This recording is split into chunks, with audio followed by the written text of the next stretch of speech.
فَبِأَيِّ آلَاءِ رَبِّكُمَا تُكَذِّبَانِ بسم اللہ الرحمن الرحیم۔ حضرت سیدنا ابو ہریرہ رضی اللہ تعالیٰ عنہ آپ روایت فرماتے ہیں کہ حضور نبی کریم صلی اللہ علیہ وآلہ وسلم نے ارشاد فرمایا، مجھے جبریل علیہ السلام نے ہمسائے کے حقوق کے متعلق اتنی تاکید فرمائی کہ میں نے یہ گمان کر لیا کہ شاید ہمسائے کو وراثت میں بھی حصہ ملے گا۔ انسان جس مقام پہ رہتا ہے اور اس کے چاروں طرف جو اس کے گھر موجود ہوتے ہیں وہ سارے کے سارے اس بندے کے ہمسائے ہوتے ہیں۔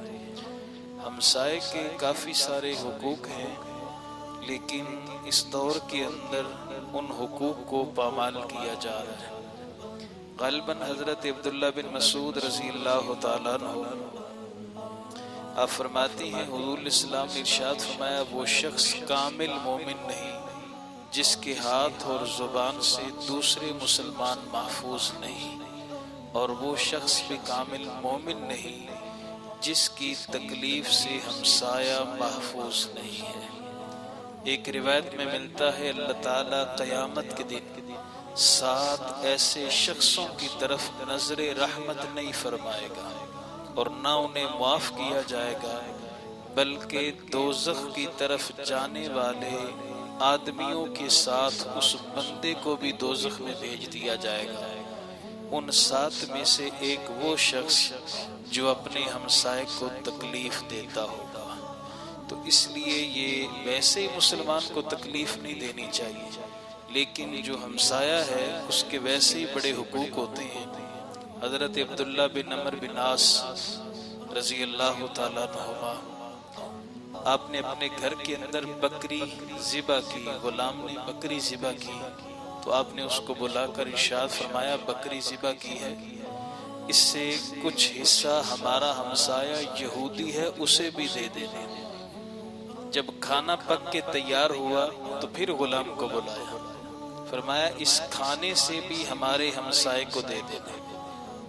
وہ آدمی غلام آگے سے عرض کرنے لگا، میرے آقا وہ تو غیر مسلم ہے، آپ کا ہمسایہ یہودی ہے، تو آپ اس قدر جو ہے اس کے ساتھ جو حسن سلوک کر رہے ہیں۔ تو ارشاد فرمایا ہمیں آقا علیہ السلام نے اتنی تاکید کی کہ ہم سمجھنے لگے شاید وراثت میں بھی اس کا حصہ ملے گا۔ تو لہٰذا اس لیے اس دور کے اندر کامل مسلمان تو وہ ہے نا، 2 ہی اوزار ہے نا بندے کے پاس، یا ہاتھ سے کسی کو تکلیف دے گا یا زبان سے دے گا، اور ہاتھ سے تو یہ ہوگا کہ اس کو مارے گا یا اس طرح کی بات ہوگی، لیکن اس وقت زبان سے محفوظ رہنا بڑا مشکل ہے۔ ہر مقام پہ ہر جگہ پہ بیٹھ کے ایک دوسرے کے خلاف باتیں ہو رہی ہوتی ہیں کہ اس نے یہ کر دیا، اس نے یہ کر دیا، تو یہ غیبت اور چغلی کے زمرے میں آتا ہے۔ تو اس چیز سے انسان کو بچنا چاہیے۔ حضرت مالک بن دینار رضی اللہ تعالیٰ عنہ آپ کی سیرت طیبہ ملتا ہے، آپ کا ہمسایہ غیر مسلم ہے، اس نے اپنی چھت پر اپنا واش روم بنا رکھا ہے اور جان بوجھ کے آپ کی طرف سوراخ کر دیا ہے۔ آج تو پتہ نہیں کتنے لڑائی جھگڑے شروع ہو جاتے ہیں، یہ بھی ہے ہمارا پانی ادھر سے آ رہا ہے تم ادھر سے نکالو، یہ کرو وہ کرو، پتہ نہیں کیا کیا ہو رہا ہے۔ اس نے سوراخ نکالا ہے، روزانہ گندگی مالک بن دینار کے گھر میں گرتی ہے۔ عرصہ گزر گیا، کبھی اس کے پاس جا کر شکایت نہیں کی کہ تو یہ کیا کرتا ہے۔ اس نے جان بوجھ کے سوراخ کی ہے، روزانہ گندگی گرتی ہے، مالک بن دینار اٹھاتے ہیں باہر پھینک دیتے ہیں، اور پتہ نہیں کتنے سال گزر گئے۔ ایک دن وہ یہودی ہے ہمسایہ یا عیسائی ہے تو وہ آپ کے دروازے پہ دستک دے کر کہنے لگا آپ کو مجھ سے کوئی تکلیف تو نہیں ہے؟ آپ نے فرمایا نہیں۔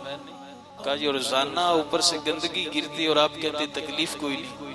فرمایا ایک ٹوکری اور ایک جھاڑو اسی لیے رکھا ہے، اٹھا کر باہر پھینک دیتا ہوں۔ کہنے لگا یہ آپ کیا کہہ رہے ہیں، روزانہ ایسا کرتے ہیں؟ فرمایا تو کیوں کرتے ہیں؟ کہا میرے آقا نے فرمایا ہمسائے کو تکلیف نہ دینا، اگرچہ وہ کافر ہی تھا، کہا کہ ہمسائے کو تکلیف دینا۔ اس نے کہا اچھا اگر یہ بات ہے، اب سوراخ بھی بند ہوگا، میں بھی کلمہ پڑھ کے تیرے نبی کا غلام بناؤں گا۔ یہ بات ہوتی ہے کہ انسان اپنا اخلاق ایسا پیش کرے میرے عزیزو، اس طرح کے بن کے رہو کہ پھر جو ہے نا کوئی بیگانہ دیکھ لے تو وہ بیگانہ نہ رہے بلکہ تمہارا دیوانہ بن جائے۔ تو یہی بات ہوتی ہے ہمارے اسلاف کی اور بزرگان دین کی، صحابہ کرام کی، کہ انہوں نے اپنی زندگی کے اندر اپنی طبیعت کے مطابق دین نہیں رکھا، شریعت کے مطابق اپنے آپ کو ڈھالا ہے۔